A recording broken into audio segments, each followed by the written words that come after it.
नमस्कार, मैं हूं इंद्र मोहन। आप देख रहे हैं मेरे साथ एनएमएफ न्यूज़। समाजवादी पार्टी में घमासान मचा हुआ है। मुलायम सिंह कभी दिल्ली में आकर कुछ बोलते हैं तो लखनऊ में कुछ और। आज लेकिन हमने मुलायम सिंह को अपने दफ्तर में बुलाया है और ये मेरी गारंटी है कि 100% नेताजी ही बोलेंगे। हमारे साथ उभरते हुए मिमिक्री आर्टिस्ट शशि वर्धन मौजूद हैं। तो शशि वर्धन जी, समाजवादी पार्टी में कलह जारी है। इस कलह के लिए आप किसे जिम्मेवार मानते हैं, शिवपाल या राम गोपाल? पहले आपका नाम क्या है? इंद्र मोहन। और आपका बहुत बहुत धन्यवाद। और आपका चैनल का नाम? NMF news. उसका भी धन्यवाद।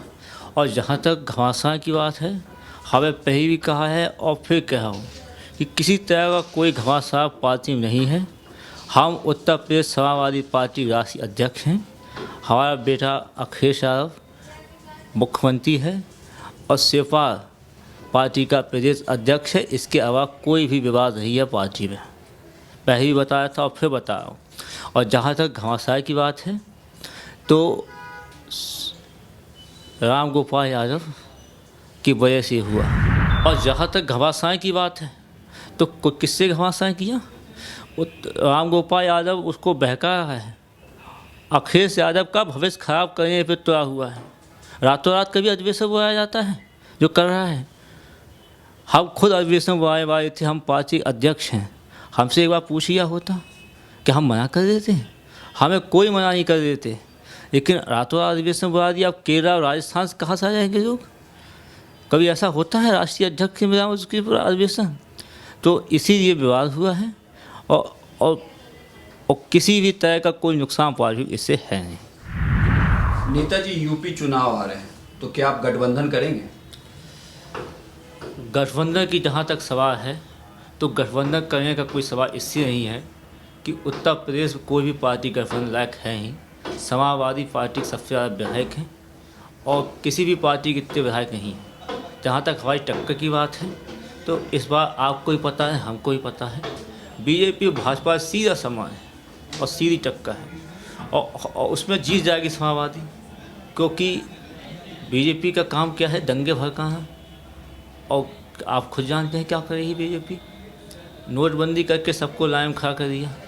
तो कहीं ना कहीं समाजवादी पार्टी जीतेगी और गठबंधन का कोई सवाल नहीं, अपने दम पे जीते। तो आपने कहा कि बीजेपी का काम है दंगे भड़काना, तो क्या आपको लगता है कि एसपी के इस कलह से मुसलमान आपके साथ आएंगे? बिल्कुल आएंगे मुसलमान समाजवादी पार्टी का ही है और उसकी वजह है मैं आपको बता देता हूँ। अयोध्या में क्या हुआ? अयोध्या में मस्जिद गई, कोई था मुसलमानों के साथ? हम गए, वहाँ फायरिंग हो गई, गोली चल गई और फिर भी मस्जिद का नुकसान हुआ देश में। और ऐसा करना पड़ा और नहीं करते मुसलमानों में असुरक्षा की एक भावना आ जाती और उसी भावना को बढ़ाने की हमें वहाँ कार्रवाई की। और उसके बाद 11 महीने तक हमें इस्तीफ़ा दिया सक और दोबारा जीते। तो मुसलमान समाजवादी पार्टी के साथ था और है, और वही समाजवादी पार्टी को फिर एक बार सत्ता में लाएगा। आप भी 3 बार मुख्यमंत्री रहे हैं, रक्षा मंत्री रहे हैं, एक लंबा संघर्ष है आपका। आज की राजनीति और तब की राजनीति में क्या फ़र्क देखते हैं? आज की राजनीति और तब की राजनीति बहुत बड़ा अंतर है। अब एक्सप्रेसवे है, सड़कें हैं। पहले साइकिल से जाना पड़ता था, एटा मैमपुरी होके दिल्ली जाना पड़ता था और संघर्ष था। पहलवानी भी करनी पड़ती थी, नेता भी करनी पड़ती थी और पढ़ाते भी थे। तो बहुत बड़ा अंतर है। और जहाँ तक राम मनोहर लोहिया के सिद्धांतों पर चले हैं, लोहिया जी ने जो भी समाजवादी पार्टी को सिखाया उस पर चले हैं। और वो समाजवादी गरीबों का और मुसलमान भाई गन्ना किसानों का विकास, उसी का उद्देश्य है समाजवादी पार्टी। आपने नोटबंदी की बात की थी, तो लगता है कि मोदी के नोटबंदी से काला धन खत्म हो जाएगा? समाजवादी पार्टी हमेशा काले धन के बोल रही और समाजवादी पार्टी यही पहली पार्टी है जिससे सवाल उठाए काले धन पे। लेकिन अब ऐसे काला धन वापस आएगा कि नोट बंद कर दिया। किसानों की तरीके आपको पता है क्या? किसान बस परेशान रहा है पूरे। और आप देखिए जिनके घर शादी थी, महिलाओं से पूछिए नोटबंदी, और किसान को खाद नहीं मिली है और बैठे हुए मुख्यमंत्री और प्रधानमंत्री साहब। ये मामूली बात है, नोट बंद कर दिया, ऐसे चलते आदेश। आपको भारत के लिए पाकिस्तान कितना बड़ा खतरा लगता है? पाकिस्तान से क्या खतरा हो सकता है हमारे देश को? पाकिस्तान कोई खतरा नहीं, छोटा देश है, आज नाराज चल रहा है तो आप मना लें जाके, कह रहे तू छोटा भाई मैं बड़ा भाई, तू सम्मान दे, मैं तो इज्जत देता हूँ, हो जाएगा, पाकिस्तान मान जाएगा। डॉक्टर राम मनोहर लोहिया ने क्या कहा था? लोहिया ने कहा कि हिंदुस्तान तिब्बत हिंदुस्तान का पहरेदार है, और क्या किया बीजेपी? चीन को ही मिला दिया तिब्बत में। ऐसे चलती विदेश नीति और कूटनीति।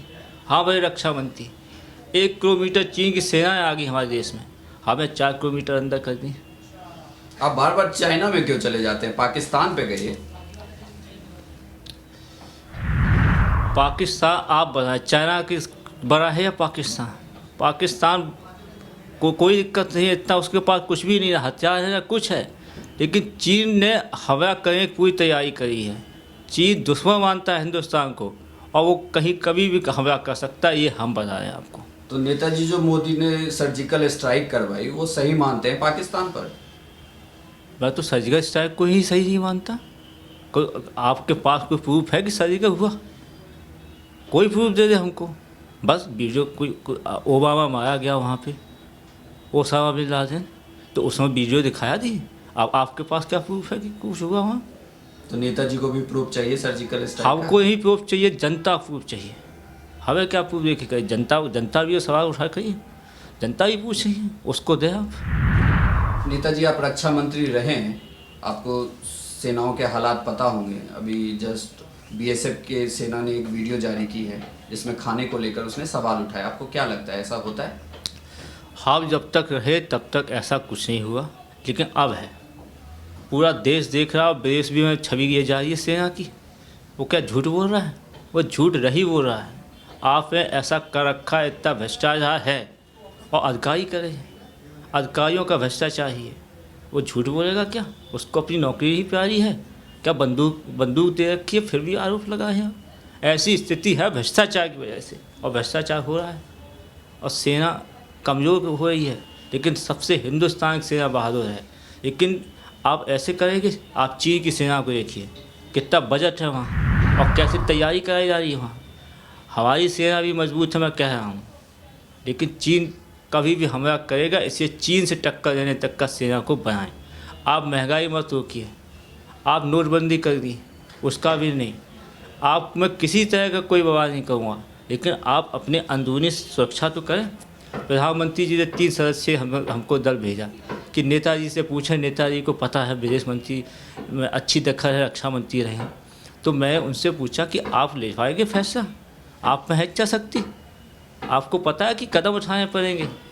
और आपको बड़ी बात बोल रहा हूँ, चीन ने हमारा हेलीकॉप्टर गिरा दिया, और हमें कहा दुर्घटना हुई। वो दुर्घटना नहीं हुई थी, गिराया था। और हम गए वहाँ चीन, तो हमें कहा जाके पत्रकार थे वहाँ कि अब अगर किसी तरह घटना घटी तो युद्ध होगा, और भारत माता की धरती भी, चीन की धरती भी युद्ध होगा। और तब से कोई घटना नहीं घटी, क्योंकि इच्छा शक्ति होनी चाहिए, पावर होनी चाहिए। क्या इसमें है? प्रधानमंत्री क्या क्यों जा रही है वहाँ पे, जब पाकिस्तान से वो हाथ में आ रहा है चीन, और आप चीन के रिश्ते सुधार रहे हैं? चीन सबसे बड़ा धोखेबाज देश है, चीन कभी नहीं मानेगा, वो हमला करेगा। इसलिए आप जो है चीन का समर्थन ना करें, ये मेरी आपसे गुजारिश है। आप इच्छा शक्ति की बात कर रहे थे, सीबीआई के सामने नेताजी की शक्ति कम क्यों पड़ जाती है? क्योंकि सीबीआई का गलत उपयोग कर रहे हैं। बताइए आप, सीबीआई का कब नहीं गलत उपयोग हुआ? करुणानिधि पे गलत उपयोग कर दिया, हम पे भी किया। जैसी देखा कि सरकार अच्छा कही समाजवादी, तभी सीबीआई जगा दी। तो जब मायावती पे हुआ था आप कह रहे थे सही है? ये मायावती पे हुआ तब उस पर सही इसलिए है क्योंकि उपस्थिति थी, लेकिन हम पे और करुणानिधि पे का 2G घोटाले का कांग्रेस का हाथ ही था।